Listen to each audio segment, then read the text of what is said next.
Hello दोस्तों, मैं हूँ रणधीर सिंह। स्वागत है मेरे चैनल में। फिर लेकर आ गया हूँ बॉलीवुड से जुड़े हुए कुछ गर्मागर्म खबरें, या यूँ बोल सकते हैं कि एंटरटेनमेंट जगत से कुछ ताज़ा खबरें, कुछ गॉसिप्स, कुछ ट्रेंडिंग न्यूज़, कुछ पॉलिटिकल क्या चल रहा है, या मिडल ईस्ट में जो चल रहा है उसके ऊपर। तो पूरा ताज़ा खबर मैं लेके आपको इस वीडियो में बताऊँगा। लेकिन दोस्तों, अगर अभी तक आपने मेरे चैनल को सब्सक्राइब नहीं किया तो सब्सक्राइब ज़रूर करें। दोस्तों के साथ, सगे-संबंधियों के साथ वीडियो को लाइक करें, शेयर करें और कमेंट करते रहें। दोस्तों, सबसे पहले आज जो फ़िल्म के हिसाब से देखें तो क्या सबसे ज़्यादा ट्रेंडिंग चल रहा है? किस फ़िल्म के बारे में चर्चा चल रही है? दोस्तों, धुरंधर की चल रही है, लेकिन बात धुरंधर से रिलेटेड है, लेकिन धुरंधर की है नहीं। जी हाँ दोस्तों, ये बात धुरंधर से रिलेटेड है, यानी कि उनके डायरेक्टर जो हैं आदित्य धर। अब आप लोग, कई लोग इंतज़ार कर रहे होंगे कि धुरंधर के बाद क्या? धुरंधर 2 के बाद क्या? तो मैं बता दूं कि बहुत बड़ा जो बॉलीवुड लाइव के तरफ से, उनके डॉट कॉम के तरफ, वेबसाइट की तरफ से खबर आ रही है कि जो आदित्य धर है, अल्लू अर्जुन के साथ मिलकर एक माइथोलॉजी बहुत बड़ा फिल्म करने जा रहे हैं। आपको पता होगा कि इसके पहले उन्होंने अश्वत्थामा जो बनाने को सोच रहे थे, जिसके ऊपर काफी उन्होंने, उनका इंटरव्यू भी आपने देखा रहेगा, और वो विकी कौशल को लेकर बनाना चाहते हैं, लेकिन उन्होंने बोला कि बीएफएक्स का लेकर और बजट को लेकर वो अभी पूरी तरह से मतलब कन्विंस नहीं हो पा रहे हैं कि इस फ़िल्म को कब बनाऊँ, कैसे बनाऊँ? तो अब ये खबर आ रहा है बॉलीवुड लाइव लाइफ की तरफ से कि वो अश्वत्थामा के बारे में नहीं, माइथोलॉजिकल मूवी के बारे में लिखा है कि एक माइथोलॉजिकल मूवी जो है बहुत बड़ी, वो दोनों को लेकर, जो दोनों हैं, मतलब आदित्य धर और अल्लू अर्जुन के साथ शायद बातचीत चल रही है। अब कितना सही है, कितना गलत है, तो आने वाले दिनों में पता चलेगा, लेकिन अभी यही खबर है। तो मैंने कहा आप लोगों को सबसे पहले बता दूं, बहुत लोग धुरंधर के बाद अब सोच रहे हैं कि भाई कौन सी मूवी आएगी, कौन सी मूवी आएगी। और दूसरा बड़ा खबर है, जो सनी पाजी का फैंस हैं, रणवीर सिंह के फैंस हैं, यश के फैन हैं, उनको एक बड़ी खबर है।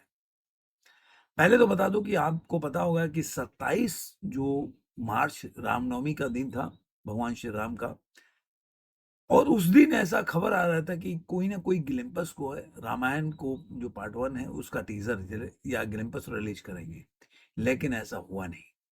लेकिन अब ये खबर आ रही है, उन्होंने पोस्ट के जरिए ये बताया है कि 2 अप्रैल को हनुमान जयंती के अवसर पर वो एक ग्लिम्पस जो है राम जी के ऊपर रिलीज करेंगे।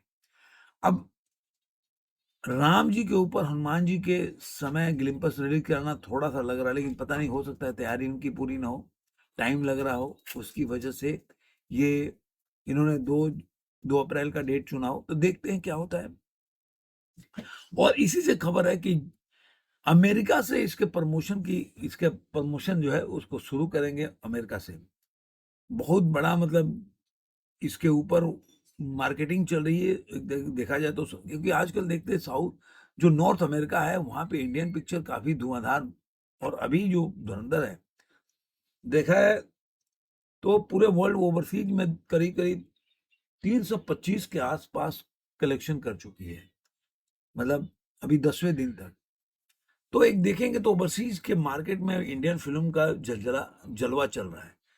और बेसिकली जो नमीत मल्होत्रा है, वो तो चाहते ही हैं कि फिल्म जो है उनका, फिल्म वो बार बार बोलते हैं कि वो रामायण की कहानी को, प्रभु श्री राम की कहानी को, अपनी सनातन की कहानी को वर्ल्ड जो प्लेटफॉर्म है उस पर ले जाना चाहते हैं, उनको बताना चाहते हैं कि हमारा इतिहास क्या है, उससे अवगत कराना चाहते हैं। तो इसलिए वहां से शुरुआत करेंगे, ये एक खबर थी। इसी से जुड़ा आपको बता दूं कि सनी पाजी की फिल्म जो एंटनी है, जो जो एक्सेस एंटरटेनमेंट के तहत बन रही, जिसमें कि रितेश सिद्धवानी और फरहान अख्तर की मूवी है, जिसका डायरेक्टर भी बता चुका हूँ, गणेश है। और ये फिल्म जो है उसका फर्स्ट शेड्यूल है, मार्च के स्टार्टिंग में शुरू हुआ था, और मुंबई के कई इलाकों में, विले पार्ले, बांद्रा, इस जगह पे शूटिंग हुआ, जिसमें पुलिस, जो गोवा के पुलिस इंस्पेक्टर का शायद रोल करे सनी पाजी, और लगातार 3 हफ्ते तक इसकी शूटिंग चली। अब दूसरा शेड्यूल जुलाई में होगा। इसके बाद वो रामायण की जो पार्ट 2 की शूटिंग है, उसमें शामिल हो गए हैं सनी पाजी। ये एक बड़ी खबर थी आप लोगों के लिए। अब एक और खबर बताता हूँ, जो जो लोग भी वेट कर रहे हैं, जो संजय दत्त जानते हैं, संजय दत्त आजकल चर्चा में है काफी, और जो असलम चौधरी असलम का एक किरदार उन्होंने जो किया है इस धुरंधर में और पार्ट 2 में, काफी मेरे को भी पहले वाले में इम्प्रेस नहीं कर पाए थे, लेकिन दूसरे वाले में काफी इम्प्रेस किया उन्होंने। तो इस वक्त काफी चर्चा में बने हुए हैं। तो अब उनकी नई पिक्चर, जो आपको उन्हें पता होगा, आखिरी सवाल करके जो पिक्चर आने वाली थी, उसका डेट आउट हो गया। उन्होंने एक पोस्टर रिलीज किया जो क्वेश्चन टैग है, और उस क्वेश्चन टैग के बीच में संजय दत्त का फेस है। उसका पहला जो पहला पोस्टर रिलीज किया है, इसमें आप जानते हैं संजय दत्त के अलावा जो अमित साध है, समीरा रेड्डी, ये लोग फिल्मों में काम कर रहे हैं। और इसके अलावा जो सहायक भूमिका में नमाशी चक्रवर्ती है, चित्रा चौधरी हैं और नीतू चंद्रा है। इसके डायरेक्टर हैं अभिजीत मोहन वारंग, जो कई पिक्चरों का डायरेक्ट, उनको 67 नेशनल अवार्ड भी मिल चुका है इसके लिए। और एक मतलब एक ये फिल्म की कहानी एक कोई नेशनल जो मिस्ट्री है, वो उसको सॉल्व करने के लिए ये फिल्म की कहानी है। पूरा 2026 की में बहुत से कोई घटना बनी है, उस पे से प्रेरित होकर ये फिल्म बना रहे हैं। तो ये संजय दत्त के फैंस के लिए।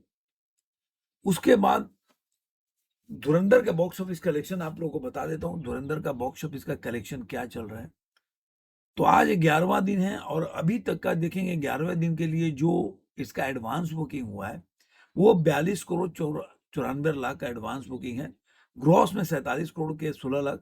तो आप मान के चलिए जो कल तक इसकी कमाई अभी तक पहुंची थी इंडिया नेट में 778 करोड़ 77 लाख रुपए ट्रेड के हिसाब से, और 1200 अगर देखा जाए तो 1255 करोड़ 44 लाख का जो वर्ल्ड वाइड कलेक्शन है, जो कि मैं मानता हूं कि काफी रिकॉर्ड को इसने तोड़ दिया यहाँ तक। और मैं मानता हूं कि अगर प्रोड्यूसर का फिगर आएगा तो 1300 करोड़ के आसपास आएगा फिगर वर्ल्ड वाइड में। और जो प्रोड्यूसर का अगर आप देखेंगे कि जो इंडिया नेट का कलेक्शन आएगा तो मैं मानता हूं कि 800 से ऊपर का 805 होकर 810 करोड़ के आसपास आएगा प्रोड्यूसर का फिगर 10 दिनों का। 11वें दिन में मुझे लग रहा है इंडिया नेट में कम से कम 60 से 65 करोड़ कमाएगी और वर्ल्ड वाइड में 100 करोड़ कमाएगी। तो 1200 अगर मान लिया 1300 होगा, 1400 करोड़ के आंकड़े ये अगर प्रोड्यूसर का फिगर आएगा सॉरी, तो ये टच कर सकती है अपने 11वें दिन में, और ट्रेड के हिसाब से साढ़े 1350 करोड़ के आंकड़े को टच कर पाएगी। अगर इंडिया नेट के कलेक्शन बोले तो आप मैं मानता हूं कि जो 778 करोड़ के आसपास बिजनेस है इनका जो 11वें दिन में, तो आप इसमें 65 करोड़ जोड़ लीजिए, कम से कम 65 करोड़, तो आपको पता चल जाएगा कि 778 करोड़ में अगर 65 करोड़ जोड़ देते हैं तो कितना हो जाएगा। 65 करोड़ जोड़ेंगे तो कितना हो जाएगा, 40 42, मतलब 850 के आसपास, 840-50 के बीच में होगा। और अगर प्रोड्यूसर का फिगर देखेंगे तो मुझे लग रहा है 900 करोड़ के आसपास होगा, ऐसा मेरा 950 845 करोड़ कैसे होगा। अब सबसे बड़ा सवाल है कि मूवी जो है जो आज के टाइम में ये कितना कलेक्शन करेगी। मैंने सारा आप लोगों को बता दिया। अब आते हैं कि इसके अलावा जो देखेंगे जो इसके बाद रिकॉर्ड कौन से है। अब ये अगर 1350 धुरंधर का खुद का रिकॉर्ड है 1351 करोड़, तो उसका रिकॉर्ड टूट जाएगा। आरआरआर का रिकॉर्ड टूट चुका है 1265 करोड़। KGF chapter 1201 crore. कल्कि 2898 1182 करोड़। और धुरंधर जो है उसका रिकॉर्ड तो आप जानते हैं 1350 करोड़। तो अब धुरंधर वर्सेस धुरंधर होने वाला है 11वें दिन में। जवान का 1140 करोड़ है, सब टूट चुका है। अब एक और खबर है, जो रामचरण के फैन होंगे जो जानते हैं कि रामचरण जो है उनकी मूवी आ रही है पेड़ी। उसका एक ग्लिम्पस भी उन्होंने रिलीज किया, जो एक्सरसाइज करते हैं वो वाला, भगवान का पूजा भी कर रहे हैं। अब उसका जो डेट है, जो पहले आप जानते हैं कि उसका डेट क्या वो रिलीज होने वाला था, जो रामचरण की मूवी अब 30 अप्रैल को रिलीज होने थी। पहले उसका डेट पहले था लेकिन उन्होंने उसके डेट को बढ़ाया, तो अब वो 30 अप्रैल को रिलीज होगी। और अब इनके साथ जानवी कपूर और अनुष्का शर्मा को भी शायद इसमें कास्ट किया गया है, पता नहीं, पूरा नहीं बता सकता कि कौन है। और सबसे बड़ी बात है कि इसकी वजह से जो अखिल अक्किनेनी की पिक्चर है जो जो लेनिन पिक्चर है, वो उसका डेट भी टल गया है। मई में 2026 में शायद ये जून से जुलाई में रिलीज होगी। और थालापति विजय के अब जो पिक्चर है, इसी समय उनकी भी पिक्चर आने वाली है, थालापति विजय का। तो आपको बता दूं कि थालापति विजय की मूवी जो जननायकन थी, उसके भी डेट कई बार बदले गए हैं। जननायकन पहले अक्टूबर 2025 में रिलीज हो रही थी, बॉबी देओल और जो थालापति विजय की मूवी है, उसकी जिसके डायरेक्टर एच विनोद हैं। बाद में 9 जनवरी को इसका टाइम आया कि 9 जनवरी को रिलीज होगी, लेकिन जो केंद्रीय फिल्म प्रमाणन बोर्ड है, सीबीएफसी, उसकी मंजूरी नहीं मिल पाया, जिसकी वजह से रिलीज नहीं हो पाई। अब एक सबसे बड़ी बात है कि जो टॉक्सिक है और जो ये पिक्चर है अपना जननायकन, ये सब केवीएन प्रोडक्शन की पिक्चर है। केवीएन प्रोडक्शन की एक और पिक्चर है द डेविल, वो भी पिक्चर जो है 30 अप्रैल को रिलीज होने वाली। तो इसलिए मुझे लग रहा है कि जो थालापति विजय की मूवी है, जो जननायकन, ये आगे जाएगा, क्योंकि ऑलरेडी जो है 4 जून को टॉक्सिक है, 30 अप्रैल को पहले वो रिलीज होगी। मुझे तो लग रहा है 4 30 30 का डेट भी आगे बढ़ाएंगे द डेविल का, ऐसा मुझे लग रहा है। क्योंकि मतलब मुझे ऐसा लग रहा है नहीं भी बढ़ाना चाहिए, मतलब 15-20 दिन तो और गदर मचाएगी धुरंधर। तो 30 अप्रैल को ये रिलीज होगी, 4 जून को टॉक्सिक रिलीज हो जाएगी। तो मुझे लग रहा है कि विजय का जन्मदिन जो है 52 वर्ष के हो जाएंगे 22 जून को, तो उस दिन ही फिल्म को रिलीज कर सकते हैं। अगर उस दिन रिलीज नहीं करे, ऐसे ही बढ़ता रहा है, तो उनका प्राइम वीडियो के साथ जो 121 करोड़ का सौदा हुआ था, शायद उस पे निगेटिव आ जाए।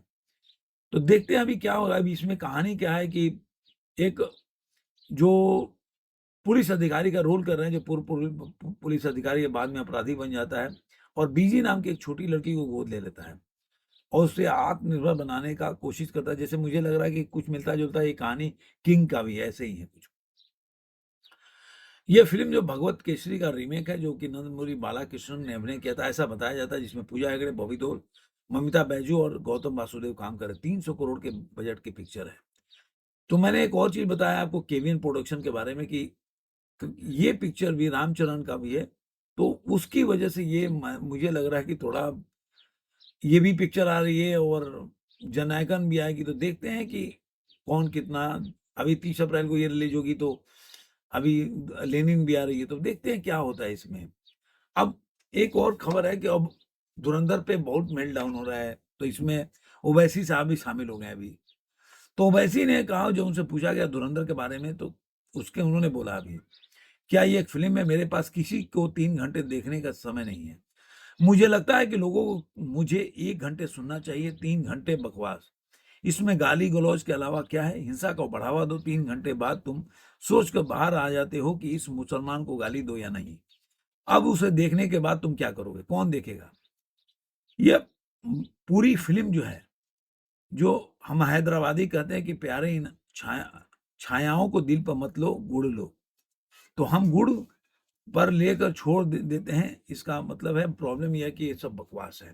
तो इस तरह से उन्होंने बोला। यहीं पे एक और जो बोलेंगे, तानिया, जो सानिया मिर्जा, सानिया, अरे सॉरी, अरे यार मैं नाम भी भूल जाता हूँ। ऐसे लोग काम करते नहीं है और क्या ही बोले, मतलब कई बार मतलब ये अपने को बहुत बड़े स्टार समझते हैं, कई बार हमें लगता है कि दिया मिर्जा, कि ऐसे एक्ट्रेस हैं जिनका नाम भी आदमी भूल जाता है। तो दिया मिर्जा को भी अभी धुरंधर को लेके प्रॉब्लम हो गया। आपको पता है उनका एक सीरीज आया, अनुभव सिन्हा, वो भी एक एजेंडाधारी एक्टर, मतलब डायरेक्टर है।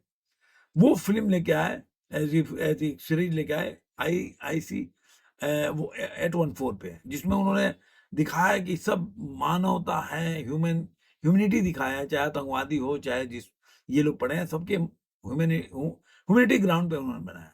तो नहीं चली, तो अब उनका रोना है कि देखो धुरंधर तो एक प्रोपेगेंडा है। तो ये लोग तो आप जानते हैं कि गाजा ओजा में अगर हो कुछ भी, या दुनिया के कहीं भी कोने में मुस्लिम अगर लोगों के साथ कुछ भी हो रहा है, तो ये उसके अपने को क्या बोलते हैं उसको, इफेक्टेड पाते हैं, बहुत परेशान हो जाते हैं। लेकिन वही अगर मानवता वहां पे उनकी जागृत हो जाती है, लेकिन जहां पे और दूसरे कम्युनिटी के लोग मारे जा रहे हैं, तो वहाँ पे उनकी मानवता पता नहीं किस बिल में घुस जाती है। तो ऐसे लोग काफ़ी लोग हैं, अभी इन लोग का समय जो हो रहा है खराब आ रहा है। इसमें आपने देखा होगा कि सलमान खान भी हैं, तो सलमान खान किस तरह से अपने टाइम पे एक वो भी बहुत बड़े लिब्रांडू थे। उन्होंने नहीं बंद नहीं करना चाहिए पाक आर्टिस्ट को, हम सबको अमन शांति से रहना चाहिए। जो हो रहा है वो सही हो रहा है। जब उरी के बाद ये पहलगाम का नहीं, पहलगाम नहीं, जब पुलवामा का अटैक हुआ था उसके उरी सॉरी उरी का अटैक हुआ था, उसके बाद से जिस तरह से भारतीय लोगों ने मतलब भारतीय सरकार ने पाकिस्तान के एक्टरों को बैन कर दिया यहाँ पे, तब इनको बड़ा दर्द हुआ था सलमान खान को। और कईयों वीडियो मिल जाएंगे, कोई एक दो वीडियो नहीं है, कईयों इनका वीडियो मिल जाएंगे। इनको बहुत रोना आ रहा था। एक और चीज है कि अर्जुन रामपाल आजकल आपने देखा अक्षय खन्ना को काम मिल रहा है। अक्षय खन्ना के बारे में बताऊंगा कि उनकी कौन सी पिक्चर वो आने वाली है।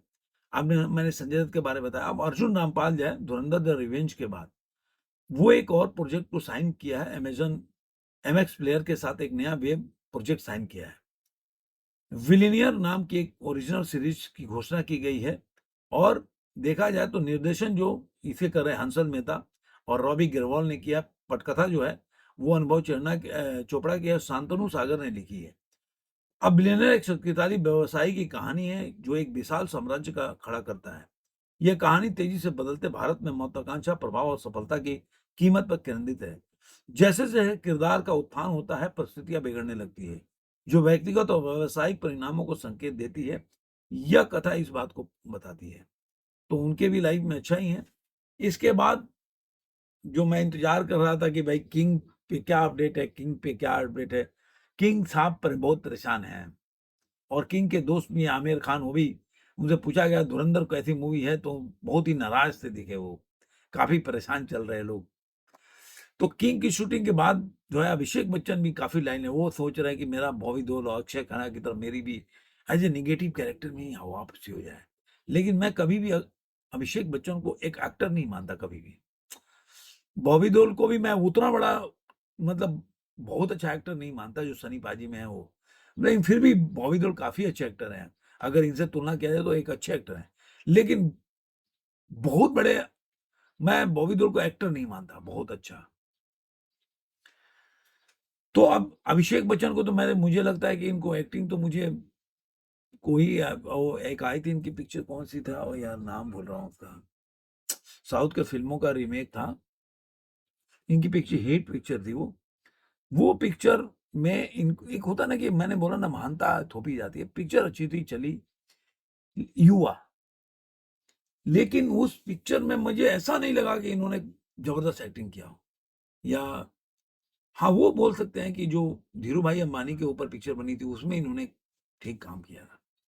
तो अब ये आप जानते हैं कि उन्होंने उनका जो लुक्स है किंग को लेकर रिवील किया गया, जिसमें देखेंगे कि उन्होंने एक पुस्तक के विमोचन है जो कि मैनिफेस्टेशन माइंडसेट, उसके में सैंडो बनियान उन्होंने पहना हुआ है ब्लू रंग का। और हेयर स्टाइल और दाढ़ी ओढ़ी थोड़ा सा सफेद है नीचे, और अलग लुक में दिख रहे हैं। पहले से थोड़ा फिट तो नजर आ रहे हैं मुझे फिल्म को देखकर। ये राइटर है वृंदा भट्ट ने अभी जो खुद शेयर किया है इस तस्वीर को। और ये देखते हैं कि फिल्म में ट्रांसफॉर्मेशन फॉर्मेशन भी अपने बॉडी में काफी किया है, लुक से लेकर हर में। तो आने वाले दिनों में पता चलेगा जी उन्होंने कितना अच्छा काम किया किंग में और क्या झंडे गाड़े हैं। इसके बाद आपको उन्होंने इसी पे लिखा है, देखिए कि इसमें जो शाहरुख खान है, दीपिका पादुकोण ने, सुहाना खान, रानी मुखर्जी, अनिल कपूर, अभय वर्मा, करणवीर मल्होत्रा काफी बड़ा है। 24 दिसंबर को ये मूवी तो रिलीज हो रही है 2026 में। तो देखते हैं कि क्या होता है। उसके बाद एक और बड़ी खबर है, लेकिन इस खबर को लेके देखिए मैं बहुत ज्यादा एक्साइटेड नहीं हूं। ऑपरेशन सिंदूर हुआ था, आपको पता ही होगा ऑपरेशन सिंदूर। और ऑपरेशन सिंदूर पे मतलब अब पिक्चर बनने जा रहा है, उसका टाइटल जो है वो इन्होंने जो भूषण कुमार है इन्होंने वो लिया था। अब उस टाइटल के ऊपर ऑपरेशन सिंदूर पे ये फिल्म बनाने जा रहे हैं। और भूषण कुमार के साथ विवेक अग्निहोत्री हैं, जो रंजन जिन्होंने कई पिक्चरें भेंट दी है। बाद में उन्होंने पैसा कम खर्चा करते थे और नाम फिल्मों में आप जब बंगाल फाइल में मुझे लगता है केवल एक उन्होंने स्टूडियो में शूटिंग कर दिया था, इसलिए फ़िल्म चली नहीं। बाद की पिक्चरों में उन्होंने लोकेशन पे शूट नहीं किया, सारे ग्रीन स्क्रीन पे शूट किया, जिसकी वजह से लोग समझ रहे हैं कि भाई 5-10 करोड़ लगाऊं और सारा शूट करके और पैसा छाप लूं। तो लोग अभी इतना बेवकूफ नहीं है। ठीक है, कश्मीर फाइल चल गई इनकी, ताशकंद फाइल चली, काफी पैसा इन्होंने छापा, लेकिन ये जेब में पैसा रख रहे हैं, निकाल के खर्चा नहीं कर रहे हैं। ये फिल्म नहीं बना रहे, पैसा कमाने के लिए फिल्म बना रहे हैं। अब मेरी वीडियो देखेंगे तो शायद इनको अच्छा नहीं लगेगा, लेकिन जो सच्चाई है वही है। तो अब उनको लेके ये दोनों आदमी टाई अप किया और ये लोग एक जो टी सीरीज और आई एम बुद्धा प्रोडक्शन के तहत ये पिक्चर को बनाया जाएगा, जो कि जानते हैं कश्मीर में जो आतंकी हमला हुआ था उसके बाद से जो ऑपरेशन सुंदर हुआ था, जिसमें 26 लोग मारे गए थे इस पहलगाम अटैक में, तो उसमें उस पे ऊपर बनाएंगे। अब उन्होंने बाद में इसमें बोला है कि कुछ कहानियां चुनी गई, भूषण कुमार बोल रहे हैं, ये कोई मतलब रूमर्स नहीं है, ये ऑफिशियल आप बता रहा हूं आपको, वे आपको चुनती हैं। ऑपरेशन सिंदूर एक ऐसी कहानी है, एक ऐसी कहानी जिसे ईमानदार, साहसी, जिम्मेदारी के साथ सुनाना जरूरी है। यह सिर्फ एक फिल्म नहीं है, एक रहस्योद्घाटन है। जब कोई राष्ट्र इतनी बड़ी घटनाओं से गुजरता है तो उन्हें सच्चाई से दर्ज करना महत्वपूर्ण हो जाता है, ये भूषण कुमार ने बोला। बाद में इसी पे बोला जो विवेक अग्निहोत्री है, उन्होंने बोला हमें भारतीय सशस्त्र बलों की विभिन्न शाखाओं के सहयोग से व्यापक जमीनी स्तर का शोध किया है, ताकि न केवल समझा सके क्या हुआ, बल्कि यह भी कि कैसे और क्यों हुआ। जो सच्चाई सामने आई वह सार्वजनिक रूप से उपलब्ध जानकारी से कहीं अधिक जटिल, कहीं अधिक सटीक और कहीं अधिक परेशान करने वाली है। अब सबसे बड़ी बात है कि पिक्चर बनाने तो बाड़ी वाली बातें वो ना, मेरा प्रयास है कि साहस, व्यवसायिक रणनीति, स्पष्टता की इस कहानी को प्रामाणिकता के साथ दर्शकों तक पहुंचाए। कहने का मतलब तो बड़ी बड़ी बातें बोल दो आप, लेकिन आप उस लेवल की पिक्चर बना पे पाओगे तो बड़ी बात है। अब ऐसा नहीं कि आपने फिल्म तो ऑपरेशन सिंदूर बना रहे हो, अब पूरा ग्रीन स्क्रीन पे शूट करोगे और जनता को, तो आज जनता, आप धुरंधर देखिए, लार्जर देन लाइफ फिल्म लगती है, उतना स्केल में 10 शोले और 10 मुगले आजम समा जाएगा, इतना आपको बड़ा स्केल पे लगता है। तो दर्शक अगर पैसा खर्चा कर रहा है तो सोचेगा ना कि आप बनाए भी उसी लेवल के हो। आपको फिल्म में पैसा तो चाहिए, लेकिन आप पैसा खर्चा करने को तैयार नहीं हो। अब अक्षय कुमार के फैंस के लिए भी ऐसे ही कुछ घटनाएं हो जाती हैं। ये फ़िल्म जो है भूत बंगला, देखिए एक टाइम है ऐसा कि अक्षय कुमार जो थे, मतलब वो, मतलब सबसे बड़े स्टार माने जाते थे। मतलब वो एक बात तो, सबसे ज़्यादा वो इनकम टैक्स भरने वाले थे, आईटी रिटर्न्स। लेकिन आज के टाइम में अक्षय खन्ना की ये हालत, सॉरी बार-बार खन्ना कुमार की ये हालत है कि उनकी भूत बंगला जो पिक्चर है, चौथी बार पोस्टपोन्ड हुआ उनका डेट। इतनी हालत खराब है उनके, कहाँ-कहाँ आग लगी पड़ी है पता नहीं। अब इसके कितने 10 अब ये 10 अप्रैल को रिलीज हुई। पहले बता देता हूँ, पहले ये 3 अप्रैल को गुड फ्राइडे के मौके पर रिलीज होनी थी, लेकिन इसका आगे बढ़ाया गया 15 मई गया 2026 को। अब 10 अप्रैल को आने थे पर्दे पे, अब इस 10 अप्रैल को भी नहीं आएंगे, 17 अप्रैल को आएगी। तो ये डेट बढ़ता जा रहा है, इसी का डेट नहीं बढ़ा है, बैटल ऑफ गलवान का भी डेट बढ़ रहा है। जो पहले बैटल ऑफ गलवान जो थी, वो पहले ईद के मौके पे आनी थी, बाद में 17 अप्रैल को आनी थी। अब देखते हैं कि एक और डेट भी, इसका भी पोस्टपोन्ड हो सकता है। तो सारे लोगों की हालत खराब है, इसमें कोई दो राय नहीं है। अब मैंने आपको बोला था ना एक, कि सब लोग का जो भी धुरंधर से जुड़े हैं, कोई ना कोई पिक्चर आ रहा है, तो अक्षय खन्ना के लिए है, इक्का तो आप जानते ही हैं सनी पाजी के साथ आ रहा है। एक और इनकी पिक्चर जो है महाकाली आ रहा है, जो कि प्रशांत वर्मा को जानते हैं कि उनकी पिक्चर है काफी, जो आपने देखा होगा, जय हनुमान वगैरह ये सब चली। अब वो फिल्म लेके आ रहे हैं महाकाली, उसमें आई अक्षय खन्ना भी है, और इसके जो महाकाली 100 दिनों की शूटिंग पूरी हो चुकी है। एक फीमेल सुपर हीरो का रोल है, जिसमें पूजा अपर्णा कुल्लू जो डायरेक्ट कर रही हैं, और जो मेन भूमिका है वो भूमि शेट्टी है। और ये पिक्चर जो है, इसमें अक्षय खन्ना का महत्वपूर्ण रोल है, इसमें प्रभास का शायद कैमियो भी है। और जाते जाते पॉलिटिक्स से भी एक खबर बता दूं, आप जानते हैं मिडिल ईस्ट में बहुत बड़ा क्लैश चल रहा है, ईरान, इजराइल और अमेरिका के बीच। अब अमेरिका जो है, जो आप बोल सकते हैं ना कि जो स्ट्रेट ऑफ हॉर्मोज है वहां पे अपनी सेना जो है इनका वहां उतारने जा रही है। लेकिन आप देखेंगे जितने भी मीडिया हाउसेज है ना वो ये बता रहे ईरान ने इतना, ईरान डेली है, मैं तो जितने दिन से देख रहा हूँ, आज करीब 30वां दिन है युद्ध का। और आप डेली देखते होंगे कि मतलब जितने भी इंडियन मीडिया है, चाहे कोई भी चैनल हो, डिजिटल प्लेटफॉर्म हो, उनके हिसाब से अमेरिका हार चुकी है, ईरान तो एकदम विजय प्राप्त कर लिया है। लेकिन यही जो जब युद्ध खत्म होगा और जब फोटोग्राफ्स आएंगे तो इनके ज्ञान अलग होंगे। इसमें अपने वेटरन भी शामिल हैं। अब वो उनको तो युद्ध की जानकारी है, पता नहीं क्या बोलते हैं, मतलब जहाँ पे 2000 से ऊपर लोग मर गए, वो युद्ध जीत रहा है, आज जहाँ पे 14-15 लोग मरे, वो युद्ध हार रहा है। जहाँ पे आज तक आपने अमेरिका के ऊपर एक भी अटैक नहीं कर पाए, तो वो युद्ध हार रहा है, और आप पे 9000 से ऊपर मिसाइल शो छोड़ दिया, आप युद्ध जीत रहे हो। तो क्या इन लोग का लॉजिक है, मतलब मेरे समझ के परे की बात है। और आप देखिएगा अगर बहुत गिरा होगा इज़राइल में, तेल अवीव में, आज सारे मीडिया हाउसेज़ जो हैं, अपने जो भी एंकर हैं वो उनके तेल अवीव में हैं, लेकिन तेहरान में नहीं जा रहे हैं। लेकिन उनके हिसाब से तेल अवीव सुरक्षित जगह नहीं है। लेकिन वो खतरों से खेल तेल अवीव में रहे हैं। तो ये इनका है, और मेरा मानना है कि ट्रम्प जो बोलते हैं, हर चीज़ का देश का स्ट्रैटेजी होता है, कन्फ्यूज़ करना और अपने जो जो कार्रवाई करने वाले होंगे उसको समय देना, तैयारी करने का। वो क्या स्ट्रैटेजी प्लान कर रहे होंगे, उनके अपने थिंक टैंक क्या होगा, कोई कोई उम, मतलब डोनाल्ड ट्रम्प अकेले नहीं होंगे इस समय। आप इज़राइल और अमेरिका मिलके तो स्ट्रैटेजी प्लान कैसे करते होंगे? क्यों ये बोल रहे हैं कि मैं और बढ़ा रहा हूँ? जो उनका खग द्वीप है, वहाँ पे वो कैसे उन्होंने बोला कि हमने अब जितने भी हमारे सैनिक जो ठिकाने हैं, वहाँ पे मैंने मिसाइल मारे थे। जहाँ पे ऑयल को, क्रूड ऑयल को, या जो भी तेल का जहाँ पे वहाँ पे स्टोर किया गया था, उन पे उन्होंने नहीं नहीं किया। तो ऐसा मुझे लग रहा है कि कोई ना कोई स्ट्रेटेजी होगा जिसके तहत ये काम कर रहे हैं। कहाँ पे अटैक करेंगे, कहाँ नहीं करेंगे, मुझे नहीं पता। लेकिन मुझे ऐसा लग रहा है कि ये पूरा इलाका पे अमेरिका जो है, इज़राइल कब्ज़ा करना चाहती है, जो जहाँ से स्ट्रेट ऑफ होर्मुज़ गुज़रता है। कि अगर मान लीजिए इस पहाड़ी इलाकों पर ईरान का एक तरह से छोटा-सा एक जो स्ट्रिप होता है, उस पे एक मान लीजिए छोटा-सा एक उनका जैसे गाज़ा स्ट्रिप है, उस तरह का स्ट्रिप पे कब्ज़ा हो जाए और वहाँ पे एक उनका अपना क्षेत्र हो जाए, तो ईरान पूरी तरह से समुद्र से कट जाएगा, ओशियन से, और ये वहाँ पे राज करे, अपने लोगों को बसाए। और मुझे लग रहा है उसके बाद वो पूरे तेल का उस स्ट्रेट ऑफ होर्मुज़ को कंट्रोल करेगी। ये अमेरिकी सैनिक को उतारना कोई मतलब बिना सोचे समझे कोई तो रणनीति के वो तहत करेंगे, ऐसा मुझे लग रहा है। तो आने वाले दिनों में पता चल जाएगा। आपको ये वीडियो कैसा लगा? ज़रूर कमेंट में बताइए। फिर मिलेंगे किसी और वीडियो में। आज के अंक में इतना ही।